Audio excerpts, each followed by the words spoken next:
Letter by Dr. John Hall. Non-consensual experimentation with electromagnetic weapons to whom it may concern. I am writing you on the behalf of victims, both in the United States and abroad. As you are aware, many revelations surrounding the National Security Agency's extensive electronic dragnet have recently come to light through released records by the intelligence insider Mr. Edward Snowden. During the course of the LIBE committee hearings, even more first-hand testimony was heard from other former NSA insiders regarding the extent of NSA privacy invasion and lack of oversight regarding their methods of data collection.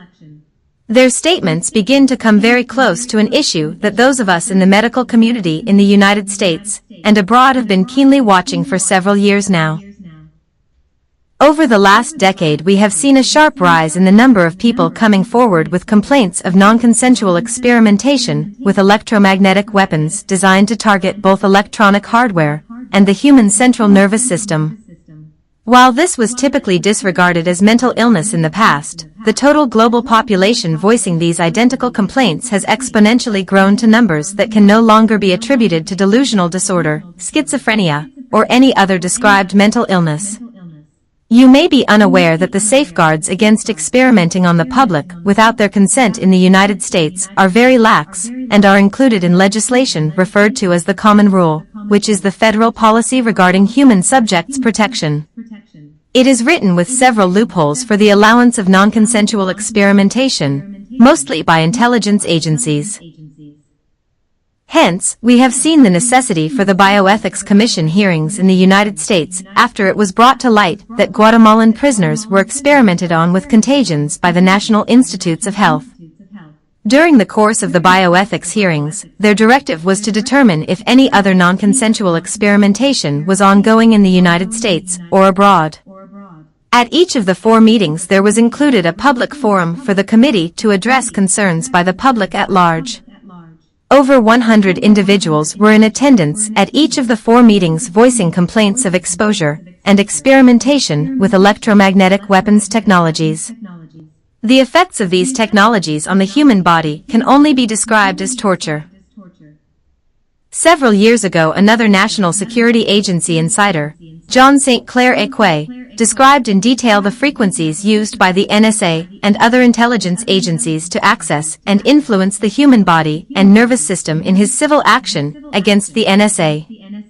His descriptions of technologies used to track, monitor, and alter a subject's perceptions, moods, and motor control are similar to the complaints we are hearing today from victims alleging non-consensual experimentation and torture. Moreover, Vladimir Putin, in a speech in 2012, admitted that Russia is following suit in funding development of weapons that will attack the human central nervous system.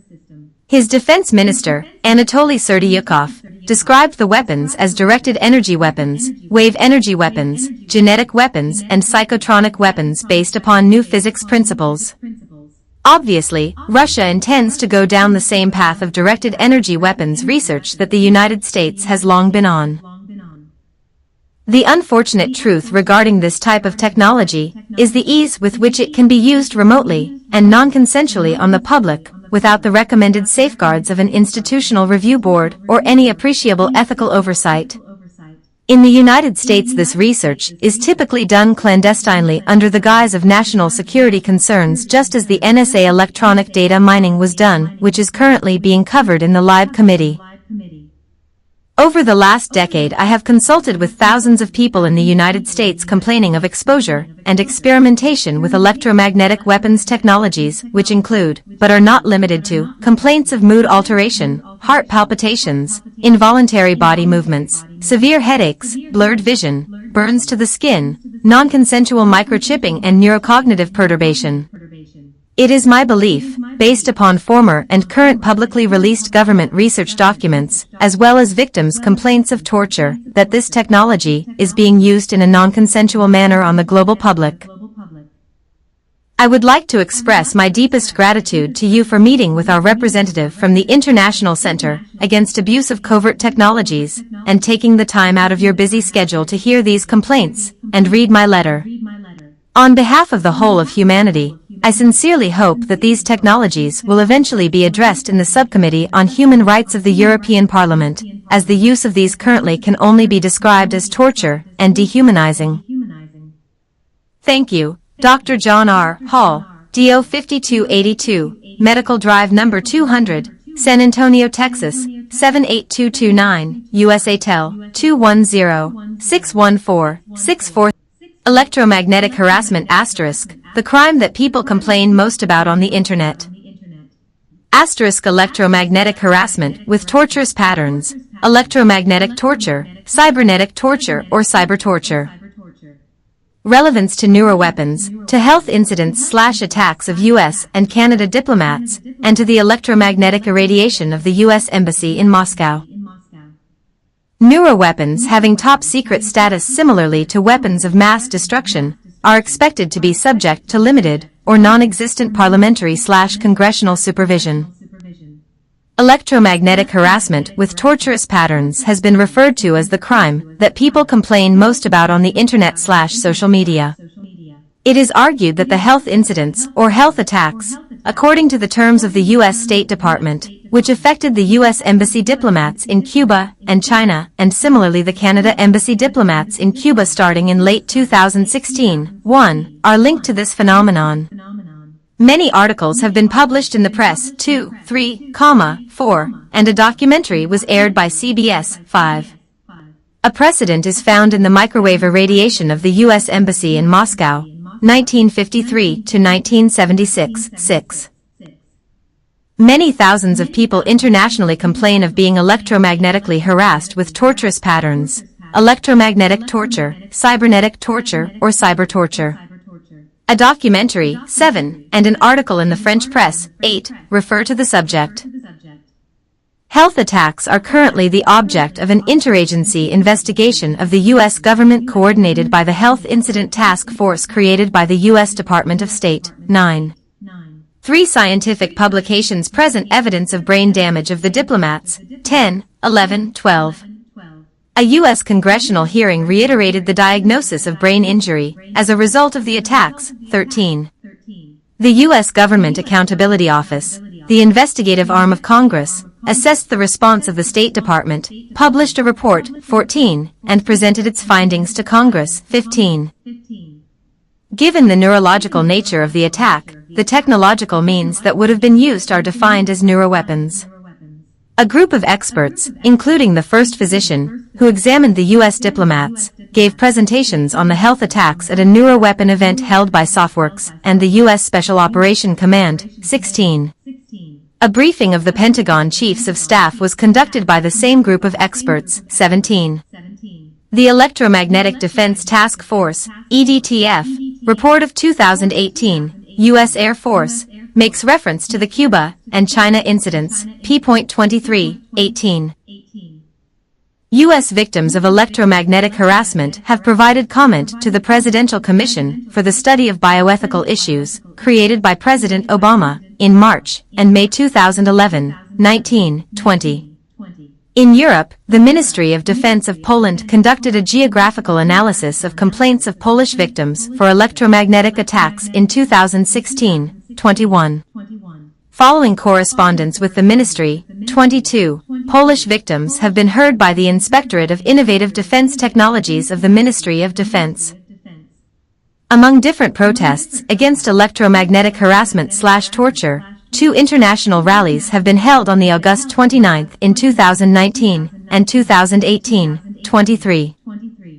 Victims of electromagnetic harassment, often called targeted individuals or TIs report.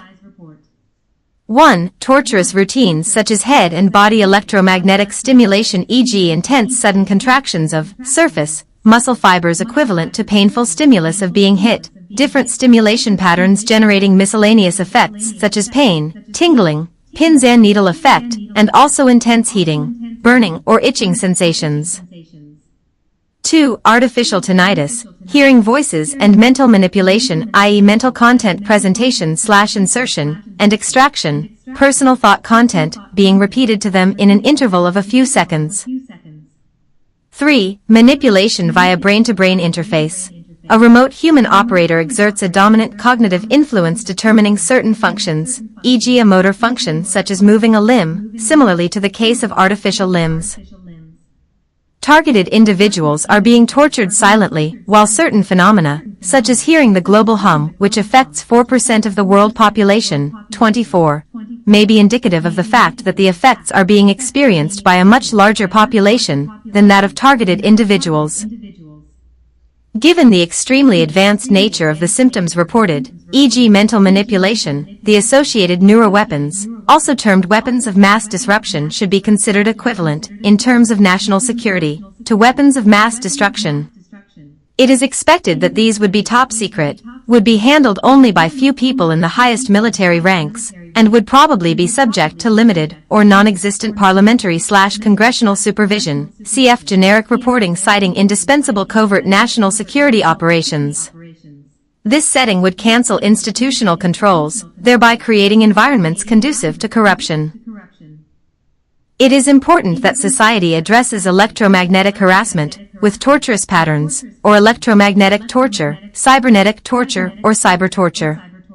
It constitutes a significant human rights issue with severe risks on the health, well-being, and the life of individuals.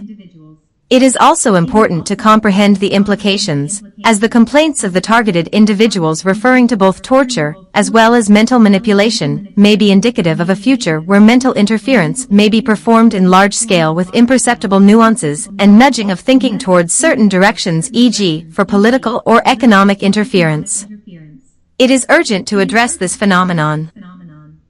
Note: the above constitutes an enriched version of the document, which was accepted for publication by the United Nations Human Rights Office of the High Commissioner, OHCHR, on their site at the link https://www.okhr.org/en/issues/torture/sr torture/pages/call ga75.aspx under the title Electromagnetic Torture.